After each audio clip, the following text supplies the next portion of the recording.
The first incarnation of opioids was the drug opium.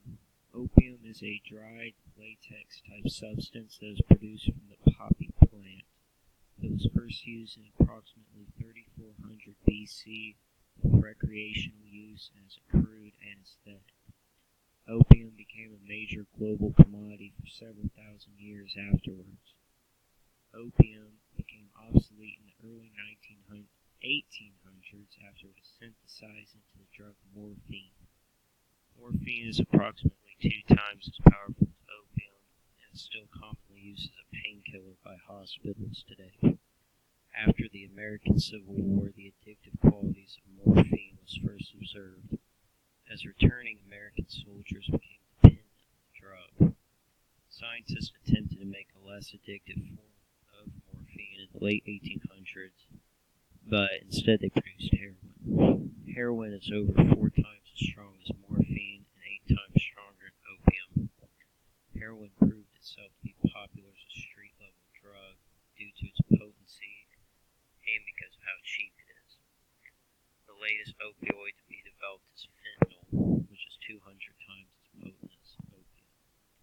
When discussing the opioid crisis, the main drug being talked about is fentanyl, because it is being added into street-level drugs causing overdose. Here you can see a timeline of opioids.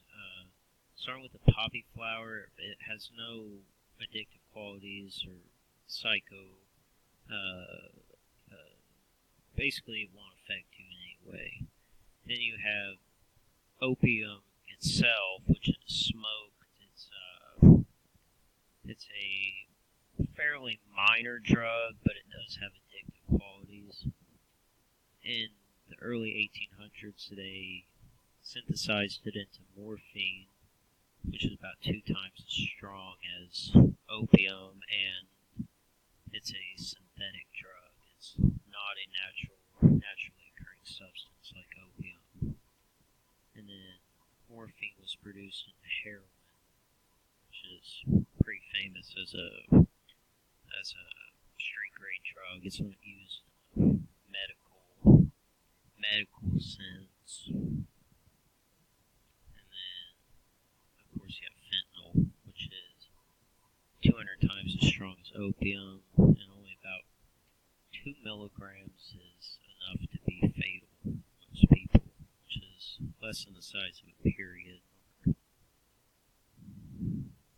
So, what caused the current opioid crisis is, in the late 1990s, pharmaceutical companies like Bayer started pushing drugs like hydrocodone and codeine and morphine onto people as pain relief, but due to the addictive qualities, people became hooked immediately, and then because it costs so much, they've started to turn to heroin as a cheaper alternative. But as of the first half of 2016, they've started adding fentanyl to heroin street level, which fentanyl is, of course, highly fatal. And it's caused a 540% spike in death rates. Currently, the most effective form of curbing opioid addiction is methadone clinics. Methadone is basically a less powerful opioid that keeps away withdrawal symptoms, but doesn't have a risk for overdose. It's very successful at curbing